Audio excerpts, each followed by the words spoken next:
نحمده ونصلي على رسوله الكريم اما بعد فاعوذ بالله من الشيطان الرجيم بسم الله الرحمن الرحيم رب اشرح لي صدري ويسر لي امري واحلل عقدة من لساني يفقهوا قولي۔ کثرت سے درود پڑھنا۔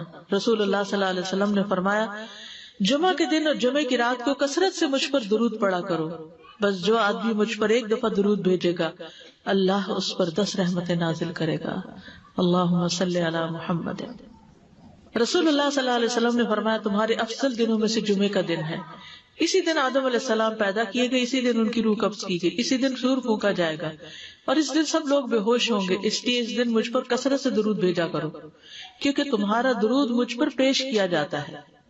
کہتے ہیں لوگوں نے پوچھا یا رسول اللہ ہمارا درود آپ پر کس طرح پیش کیا جائے گا جبکہ آپ کا جسم بوسیدہ ہو چکا ہوگا؟ تو آپ نے فرمایا بے شک اللہ عز و جل نے انبیاء کے جسموں کو زمین پر حرام کر دیا ہے، یعنی فرشتوں کے ذریعے آپ تک درود پہنچایا جاتا ہے۔ انبیاء کے جسموں کو مٹی نہیں کھاتی، صحیح سلامت ہوتے ہیں ان کے جسم۔ سورۃ الکہف پڑھنا۔ نبی صلی اللہ علیہ وسلم نے فرمایا جو شخص جمعہ کے دن سورۃ الکہف پڑھتا ہے تو اس کے لیے دوسرے جمعے تک نور روشن رہتا ہے۔ غسل کرنا۔ ہر بالغ پر جمعہ کے لیے جانا ضروری ہے اور ہر وہ شخص جس پر جمعہ کے لیے جانا ضروری ہے اس پر غسل ہے، یعنی اس کو لازمی غسل کرنا چاہیے، اللہ ہی کہ کوئی مجبوری ہو۔ تو آپ اپنا اسکیڈول اس طرح بنائے نا کہ جیسے اگر آپ ہر روز نہاتے پھر تو کوئی مسئلہ نہیں، لیکن اگر آپ ایک دن چھوڑ کے ایک دن نہاتے ہیں تو آپ پھر اس طرح اسکیڈول کریں کہ جیسے آپ منڈے کو نہائے، پھر وینسڈے کو نہائے، پھر جمعے کو نہائے، پھر آپ سیٹرڈے سنڈے اگر نہیں بھی نہاتے پھر منڈے، تو اس طرح آپ جمعے کو مس نہیں کریں گے۔ یہ نہیں کہ جمعرات کو نہا کے جمعہ کو چھوڑ دیا یا جمعہ چھوڑ کے ہفتے کو نہائے، ایسا نہیں کرنا چاہیے۔ علماء نے غسل کے حکم کے بارے میں اختلاف کیا، بعض تو کہتے ہیں یہ واجب ہے یعنی فرض کے درجے میں ہے، اور جمہور علماء یہ کہتے ہیں کہ مستحب ہے، پسندیدہ ہے، افضل عمل ہے۔ حدیث میں آتا ہے جس نے جمعے کے دن وضو کیا اس نے اچھا کیا اور جس نے غسل کیا تو یہ افضل ہے۔ صفائی میں مبالغہ ہوتی نا، ویکلی صفائی آپ کو کرنی ہوتی ہے، یعنی جیسے ناخن وغیرہ کاٹتے ہیں یا پھر اپنے زائد بال وغیرہ اتارتے ہیں، تو یہ سب چیزیں اگر جمعے کے دن ہو تو زیادہ بہتر ہے۔ نبی صلی اللہ علیہ وسلم نے فرمایا جو شخص جمعے کے دن اچھی طرح غسل کرے، اچھی طرح سنوار کر وضو کرے، اپنے بہترین لباس میں سے پہنے، یعنی جمعے کے دن باقی دنوں کی نسبت اچھا لباس پہنے، اللہ نے اس کی قسمت میں گھر والوں کی جو خوشبو لکھی ہو وہ لگا لے، یعنی گھر میں جو بھی خوشبو ہے، پھر جمعہ پڑھنے آئے تو لغو کام نہ کرے، 2 آدمیوں کے درمیان جدائی نہ کرے، یعنی 2 لوگ بیٹھے ان کے بیچ میں گھس کے بیٹھ جائے۔ اس جمعے اور دوسرے جمعے کے درمیان کے پورے ہفتے کے گناہ معاف کر دیے جاتے ہیں۔ پھر مسواک کرنا۔ جمعے کی سنتیں بتاتے ہوئے آپ نے فرمایا اور تم پر مسواک کرنا لازم ہے۔ اچھا لباس پہننا۔ نبی صلی اللہ علیہ وسلم نے فرمایا اگر ممکن ہو تو جمعہ کے لیے اپنے کام کاج کے کپڑوں کے علاوہ 2 کپڑے اور بنا رکھنے میں کیا حرج ہے؟ اسپیشل ڈریس رکھے جو جمعے کو ہی پہن لیں۔ خوشبو لگانا، یعنی خوشبو لگائے، حدیث میں آتا ہے چاہے وہ عورت کی خوشبو سے ہو، یعنی آپ کی اپنی نہیں، بیوی کی خوشبو پڑی ہو وہی لگا لو، لیکن لگاؤ۔ تیل لگانا۔ جو شخص جمعہ کے دن غسل کرے اور جس قدر ممکن ہو پاکیزگی حاصل کرے اور اپنے تیل میں سے تیل لگائے یا اپنے گھر کی خوشبو میں سے خوشبو لگائے، پھر نکلے کہ 2 آدمیوں کے درمیان تفریق نہ کرے، جتنی مقدرہ نماز پڑھ لے اور جب امام بات کرے تو خاموش رہے۔ اس جمعے سے لے کر دوسرے جمعے تک اس کے گناہ بخش دیے جاتے ہیں۔ جمعہ کا وقت۔ سورج ڈھلتے ہی جمعہ پڑھنا۔ سورج ڈھلتے ہی جمعہ پڑھنا، اول وقت جمعہ پڑھنا، بہت لیٹ نہیں کرنا چاہیے۔ ایاس بن سلمہ بن عقبہ اپنے والد سے روایت کرتے ہیں، انہوں نے کہا کہ ہم رسول اللہ صلی اللہ علیہ وسلم کے ساتھ جمعے کی نماز پڑھ کر واپس لوٹتے تھے تو دیواروں کا سایہ اتنا نہیں ہوتا تھا کہ ان سے اپنے آپ کو سایہ مہیا کیا جا سکے، یعنی ابھی سورج بہت تھوڑا ڈھلا ہوتا تھا۔ ہاں گرمی کی شدت میں تاخیر کی اجازت ہے۔ مسجد میں داخلہ۔ مسجد کی طرف جلدی نکلنا، تحیت المسجد ادا کرنا۔ عمر بن دینار کہتے ہیں انہوں نے جابر رضی اللہ عنہ کو کہتے ہوئے سنا کہ ایک شخص جمعہ کے دن مسجد میں داخل ہوا اس حال میں کہ نبی صلی اللہ علیہ وسلم خطبہ دے رہے تھے، تو آپ نے فرمایا کیا تم نے نماز پڑھی؟ اس نے کہا نہیں، تو آپ نے فرمایا کھڑے ہو 2 رکعتیں پڑھو۔ اب یہ بڑا اہم مسئلہ ہے، مسجد میں داخل ہو چاہے خطبہ ہو رہا ہو 2 رکعت پڑھے بغیر نہ بیٹھو، ٹھیک ہے؟ اور یہ کیا ہے؟ دراصل تحیت المسجد، یہ جمعے کی سنتیں نہیں ہیں، یہ کیا ہے؟ تحیت المسجد ہے، اور مختصر پڑھی جائیں، یعنی امام جب خطبہ دے رہا ہو تو چاہیے کہ 2 رکعتیں پڑھے اور دونوں میں اختصار کرے. نماز سے قبل ہلکا بنانے کی ممانعت. مثلا آپ جلدی چلے گئے تو یہ نہیں کہ ایک گروپ بنا کے آپس میں گپ شپ شروع کر دیں، نہیں، سیدھے ہی لائنوں میں بیٹھیے. انتظار کا وقت کیسے گزاریں گے؟ نفل پڑھ کے بیٹھ گئے، ذکر اذکار کریں، قبلے کی طرف رخ کر کے لائنوں میں بیٹھے. ہلکا نہیں بنائے، بیٹھ کے خرید و فروخت نہیں کریں.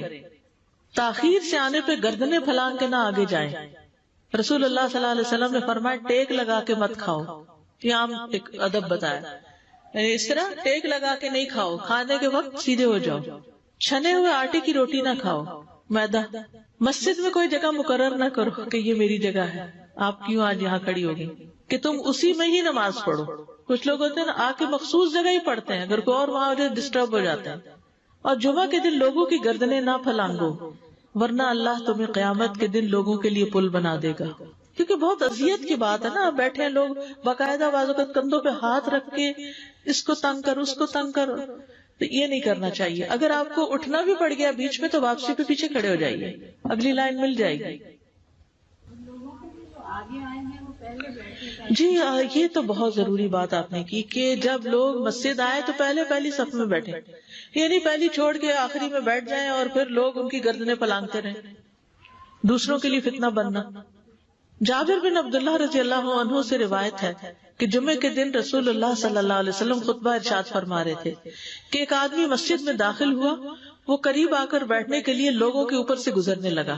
رسول اللہ صلی اللہ علیہ وسلم نے فرمایا بیٹھ جاؤ، تحقیق تم نے لوگوں کو تکلیف پہنچائی اور دیر سے آئے. یہ عربی کے الفاظ بڑے خوبصورت ہیں. اجلس فقد آذیت و آنیت، کتنی جامع زبان ہے یہ. اجلس فقط آذیت، تو نے اذیت دی، و آنیت، اور دیر سے آئے. تو اس سے منع کیا گیا. کسی کو اس کی جگہ سے نہ اٹھانا. جابر رضی اللہ عنہ نبی صلی اللہ علیہ وسلم سے روایت کرتے ہیں، آپ نے فرمایا تم میں سے کوئی شخص جمعہ کے دن اپنے بھائی کو کھڑا نہ کرے کہ پھر دوسری طرف سے آ کر اس کی جگہ پہ خود بیٹھ جائے، بلکہ جو آئے وہ کہے جگہ کشادہ کرو، ہمارے لیے بھی جگہ بناؤ. یہ کہے. خطبہ جمعہ اور اس کے آداب. خطبہ جمعہ کی اہمیت. جب اذان ہو جائے تو کیا کرے انسان؟ مسجد کی طرف دوڑ پڑے. تو مسجد میں جماعت تو نہیں ہو رہی ہوگی، پہلے کیا ہو رہا ہوگا؟ خطبہ ہو رہا ہوگا. امام کے خطبے سے پہلے سلام کرنا. نبی صلی اللہ علیہ وسلم جب ممبر پر چڑھتے تو حاضرین کو السلام علیکم کہتے. امام کا کھڑے ہو کر خطبہ دینا. رسول اللہ صلی اللہ علیہ وسلم کھڑے ہو کر خطبہ دیتے، پھر بیٹھ جاتے، پھر کھڑے ہوتے اور کھڑے ہو کر خطبہ دیتے، یعنی بیچ میں تھوڑا سا بیٹھ بھی جاتے تھے. جس نے تمہیں یہ خبر دی کہ آپ بیٹھ کر خطبہ دیتے تھے تو تحقیق اس نے جھوٹ بولا. بس یقیناً اللہ کی قسم میں نے آپ کے ساتھ 2000 سے زائد نمازیں پڑھی ہیں، یعنی جن میں بہت سے جمعے بھی آئے ہیں، تو ایسا کچھ نہیں. امام کو 2 خطبے دینا، یعنی کھڑے تھے پہلے، پھر ذرا بیٹھ گئے، پھر دوسری دفعہ اٹھے تو یہ 2 خطبے ہو گئے. مختصر خطبہ دینا. آپ کے خطبات چند کلمات ہوا کرتے تھے، بہت لمبی تقریریں نہیں. آپ کا خطبہ درمیانہ ہوتا تھا. نبی صلی اللہ علیہ وسلم نے فرمایا آدمی کا نماز کو لمبا کرنا اور خطبے کو مختصر کرنا اس کی سمجھداری کی علامت ہے. بس نماز لمبی کرو، خطبہ مختصر کرو، کیونکہ بعض بیان جادو جیسا اثر رکھتے ہیں، یعنی تھوڑے بھی بات کرو گے تو دل میں چلی جائے گی. نماز پہ زیادہ توجہ. نبی صلی اللہ علیہ وسلم کا خطبے میں سورۃ قاف پڑھنا. حارثہ بن نعمان کی بیٹی سے روایت ہے، کہتی ہے کہ میں نے سورۃ قاف رسول اللہ صلی اللہ علیہ وسلم سے سن کر حفظ کر لی. آپ ہر جمعے کو خطبے میں پڑھا کرتے تھے. سامعین کا امام کی طرف رخ کرنا، یعنی جمعے کے دن یہ نہیں کہ آپ کرسی لگا کے کسی اور طرف منہ کر کے بیٹھ جائیں اور جب جماعت ہو تو پھر صف میں کھڑے. نہیں، آپ صف میں بیٹھے ہو، کس طرف وہ قبلہ رخ ہو، امام سامنے ہی ہوگا نا قبلے کی طرف. ایک صحابی کہتے کہ جب آپ ممبر پہ چڑھتے تو ہم اپنے چہروں کے ساتھ آپ کی طرف متوجہ ہوتے، ادھر ادھر نہیں دیکھتے تھے خطبے کے دوران. امام کے قریب بیٹھنا. اللہ کے نبی صلی اللہ علیہ وسلم نے فرمایا ذکر میں حاضر ہوا کرو، یعنی خطبہ میں، اور امام کے قریب بیٹھا کرو. بے شک آدمی دور ہوتا رہتا ہے حتیٰ کہ وہ جنت میں بھی پیچھے ہی ہوگا اگرچہ وہ اس میں داخل بھی ہو جائے. تاخیر کی اتنی مذمت ہے. خاموشی سے خطبہ سننا، یعنی بات نہیں کرنی چاہیے، کوئی اہم بات بھی نہیں پوچھنی چاہیے. ابن مسعود سے روایت ہے کہ انہوں نے ابی ابن کعب سے قرآن کی کسی آیت کے بارے میں سوال کیا جبکہ اللہ کے نبی خطبہ دے رہے تھے، تو انہوں نے اعراض کیا اور کوئی جواب نہ دیا. پھر جب آپ نے نماز پڑھائی تو ابی کہنے لگے تمہارا جمعہ ہی نہیں ہوا. تو ابن مسعود نے رسول اللہ صلی اللہ علیہ وسلم سے پوچھا تو آپ نے فرمایا ابی نے سچ کہا. کوئی بات کرنے کی اجازت نہیں، یہ کہنے کی بھی کہ چپ ہو جاؤ یہ بھی اجازت نہیں۔ عبداللہ بن مسعود کہتے کہ جب امام جمعہ کے لیے آ گیا پھر تمہارا اپنے ساتھی سے یہ کہنا کہ خاموش رہو لغویت کے لیے کافی ہے، یہ بھی لغو بات ہے۔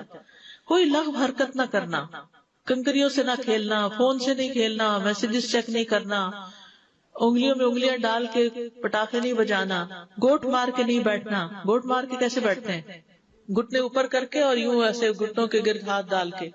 کئی دفعہ ایسے نظر آتا ہے کہ خطبے میں لوگ اس طرح بیٹھے ہوتے ہیں کیونکہ پتہ نہیں ہے، یعنی آپ چوکڑی مار سکتے ہیں۔ آپ سب سے افضل پوزیشن تو یہ ہے کہ جیسے نماز کے اتحیات میں ہم بیٹھتے ہیں، لیکن کچھ لوگ اس طرح بیٹھ نہیں سکتے، چلے کرسی میں بیٹھ جائیں۔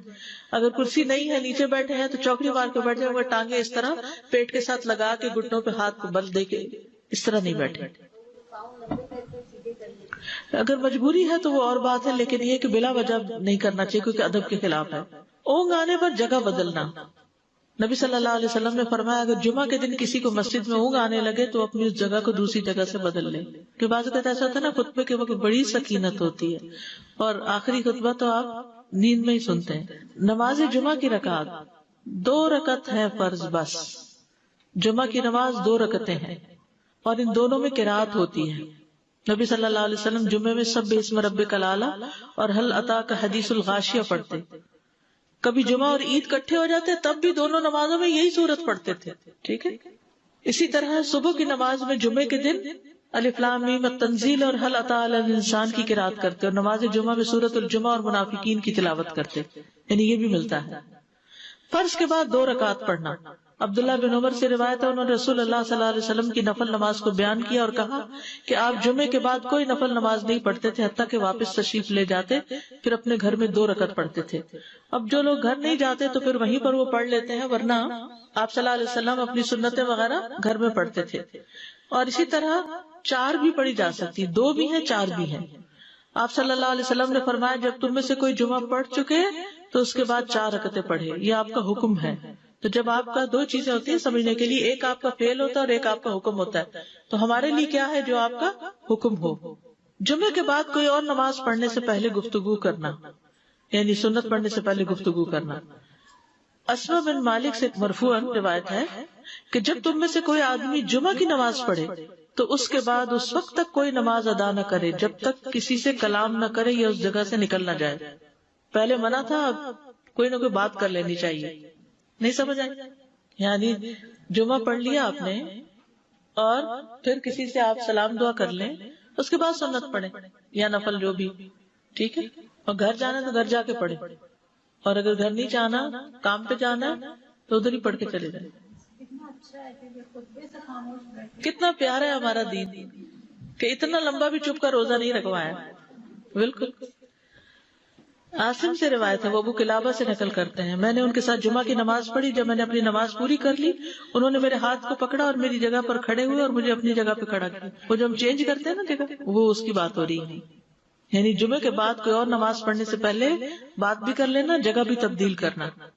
لیکن اگر کچھ لوگ پہلے سے ہی آپ کی سنتیں شروع کر چکے اور کوئی چینج کرنے والا نہیں تو پھر پڑھ لیجیے۔